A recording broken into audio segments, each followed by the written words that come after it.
গোপালগঞ্জের কাশিয়ানীতে যাত্রীবাহী বাস ও ট্রাকের মুখোমুখি সংঘর্ষের ঘটনায় এখন পর্যন্ত ৬ জনের মৃত্যু হয়েছে। এতে আহত হয়েছেন অন্তত ২৪ জন। স্থানীয়রা জানান, দ্রুত গতি এবং ঘুম চোখে গাড়ি চালানোর কারণে এই দুর্ঘটনাটি ঘটে। ম্যাক্সিমাম ৮০ গাড়ি স্পিড থেকে বেশি, হাই অন রোড স্পিডে থাকে এবং এরা ঘুমাই গাড়ি চালাইছে। এই ঘুমের কারণে এই অ্যাক্সিডেন্টটা ঘটছে। ট্রাকটা যাইতেছে আর পরিবহন মাঝে লাগাই দিয়ে আর কি পরিবহনে সব কিছু পড়ে যায়, গাড়ি এই ফিরে দৌড়। তারপর দেখলাম লোকজন ওখানতে বাইরে মাঝে কেউ মাথা নাই, কেউ নাই, মাথা মুঠে ভাইটে গেছে, পাও নাই।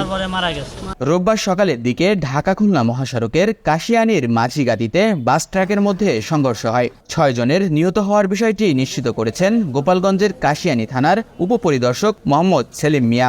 ইমাদ গাড়ি ঢাকার দিকে যাচ্ছিল খুলনা থেকে, আর একটা ট্রাক আসতেছিল ঢাকার থেকে গোপালগঞ্জের দিকে। এই ঘটনাস্থলে মুখোমুখি সংঘর্ষ হয়। সংঘর্ষ হয়ে দুটি গাড়ি রাস্তার বাম পাশে অর্থাৎ উত্তর সাইডে পড়ে যায়।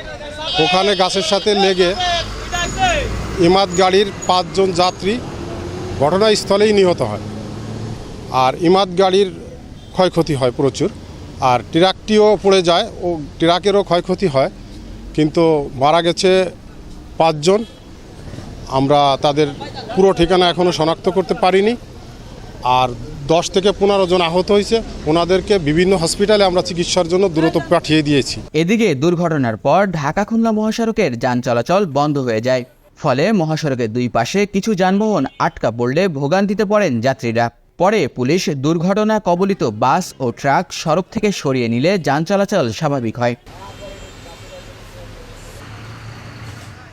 স্থানীয়রা জানান, বিকট শব্দ পেয়ে তারা দ্রুত ছুটে যান। দ্রুত গতি ও ঘুম চোখে গাড়ি চালানোর কারণে দুর্ঘটনা ঘটেছে বলে মনে করেন তারা। আমরা অ্যাক্সিডেন্ট শুনি আমরা এখানে আসছি, মাঝিগাতি গেড়াখোলার মাঝখানে এই অ্যাক্সিডেন্টে ইমাদ পরিবহন ও ট্রাকের সাথে সামাসামি সংঘর্ষ হয়ে আমরা এসে জানতে পারলাম ৫ জন লোক মারা গেছে এবং অনেক লোক হাসপাতালে আছে। খুলনায় গোপালগঞ্জ প্রায় চিকিৎসাধীন অবস্থায়। আমরা রাস্তা নিয়ন্ত্রণ করে এবং এখন বর্তমান পরিস্থিতি খুব ভালো। পুলিশ, আইন শৃঙ্খলা বাহিনী তারা যথাযথ টাইমে এসে তারা রুগীদেরকে হেল্প করছে। দৌড়ে আসছে, আসার পরবর্তীতে দেখি বাম পাশে আমাদের ইমাদ গাড়িটা গাছের নিচে পড়ে আছে।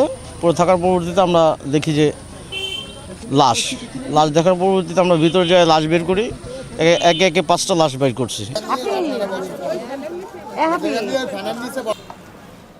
গোপালগঞ্জ থেকে বাদল সাহার তথ্য ও ভিডিও নিয়ে রিপোর্ট risingBD.com।